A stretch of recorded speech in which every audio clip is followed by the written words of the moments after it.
Welcome to Faith and Freedom. For the next few minutes, we hope to inform, inspire, and encourage you as we discuss the legal victories and challenges to your fundamental freedoms and religious liberties. Faith and Freedom comes to you from Liberty Counsel, a civil liberties education and legal defense organization. Join us now as Matt Staver, the President and General Counsel of Liberty Counsel, explains the latest legal issues all across this country in the courtrooms of America. Liberty Counsel is winning the battle for your constitutional freedoms. Will the Obama administration do the right thing and reverse course on its ill-advised terrorism trial campaign? I'm Matt Barber, Director of Cultural Affairs with Liberty Counsel and Associate Dean with Liberty University School of Law, in for Matt Staver today. And joining me again in studio is Shawn Akers, Dean with Liberty's Helms School of Government and Policy Analyst with Liberty Counsel. Shawn, yesterday we talked at length about this travesty that has occurred in a civilian court where a Guantanamo Bay terrorist has been acquitted of hundreds of charges, 224 of those charges for murder. He's been acquitted on all but one, in the scheme of things, minor, very minor charge. We talked yesterday a little bit about the Military Tribunal Forum for such trials, which has been our history here in the United States for military combatants, terrorists of this type, versus trying them in civilian court and giving them all the rights and privileges and responsibilities associated with United States citizenship. It really should be a no-brainer, but not when you introduce liberalism into the mix. Shawn, we talked yesterday, and you had a couple of great points, so important that I wanted to do another show today on this topic. You discussed a little bit yesterday. First of all, I want to try to hit both of the great points you made, but first of all, you talked about how trying these terrorists in civilian court, and then even if they are found guilty, introducing them into the main population of our civilian prisons here in the United States, how that leads to homegrown terrorism. Elaborate on that a little bit. Well, I mean, we've all known for quite a while, Matt, that the prison system has been one of the greatest recruiting grounds ever for radical Muslim interest. They have used that very, very successfully.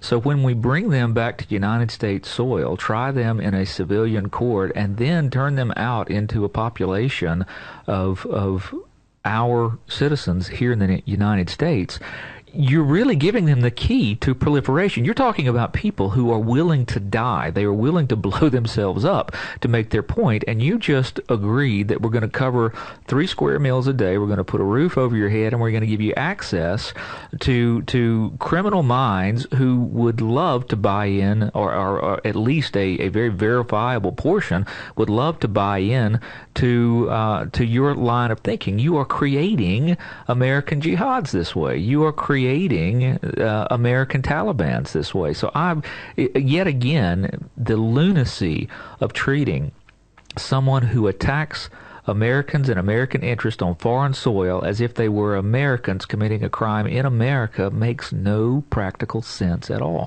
Well, Liberty Counsel's multimedia expert here, gentleman Cedric, mentioned also, tied in as an example, the Malcolm X.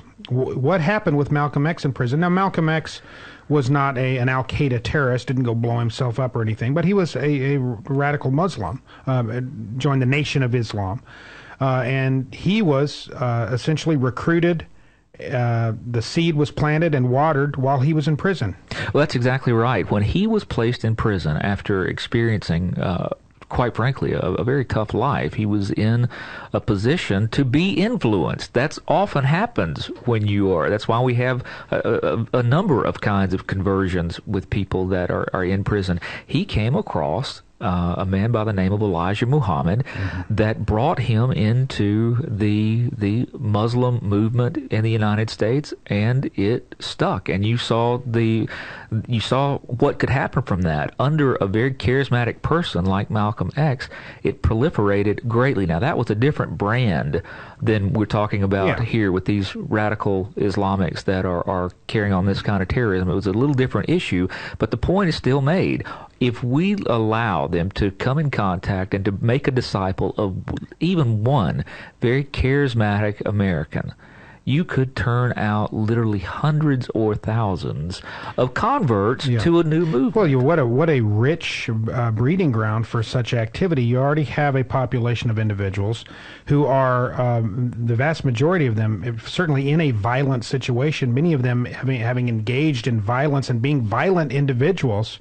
Many of them impressionable followers rather than leaders. The majority of those in prison are followers, are kind of willing to do whatever their impulses tell them to do.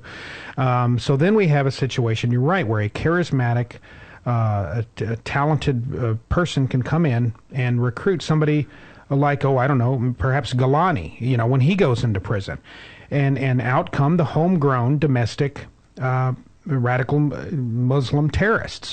This is just one of the many. We can go down the bullet points. We don't even have time to do it one by one. Why this is so obtuse, this idea to charge these foreign terrorists in civilian court.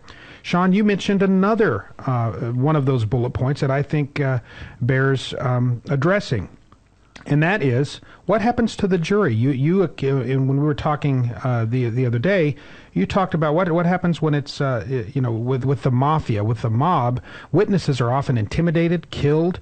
Jurors are often intimidated, fear for their lives.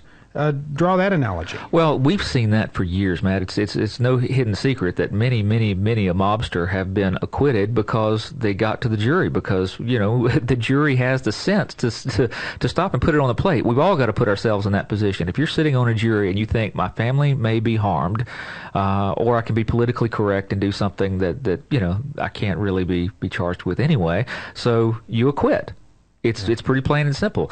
Ratchet that up to a factor of about 10, because you're talking about an organization that thrives on this kind of thing. Terrorism. Absolutely. Instilling terror in the hearts of those they seek to control. That's right. So in a military tribunal, you've got people that are already marked for death by the Taliban, by Al-Qaeda. You've already got them there.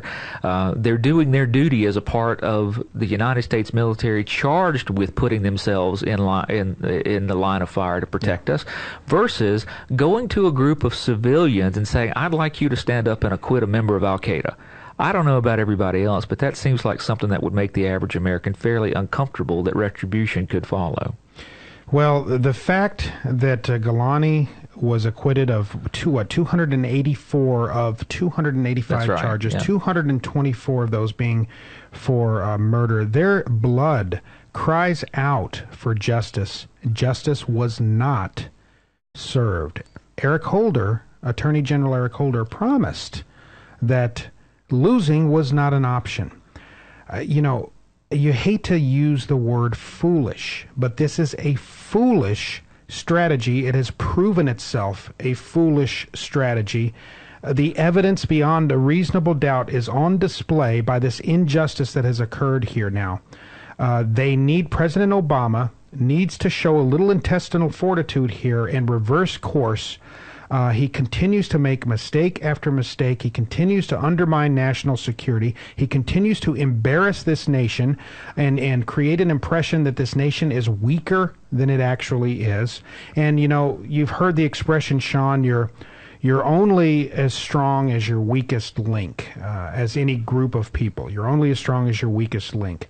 I suggest right now that our weakest link is the President of the United States, and we can only be as strong as his willingness to secure and protect our nation.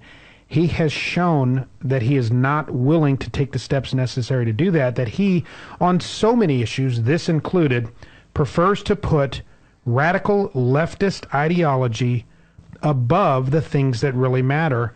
And it is shameful, and he needs to reverse course, not from a political standpoint, not because we, don't like liberals in public office, for our very survival and for our very national security.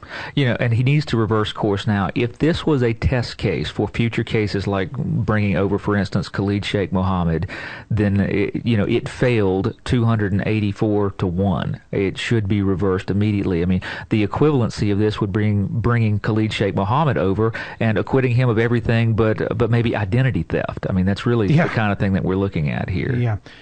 Well, folks, at Liberty Counsel, we are going to continue to shine the light of truth on those who seek to hide in the shadows, those like President Obama. Give us a call at 1-800-671-1776 to learn more about what we're doing, or go to our website, lc.org. Liberty Counsel, we are here to stand at the forefront, stand in the gap to protect life, to protect liberty, and to protect the natural family. Go to lc.org to learn more.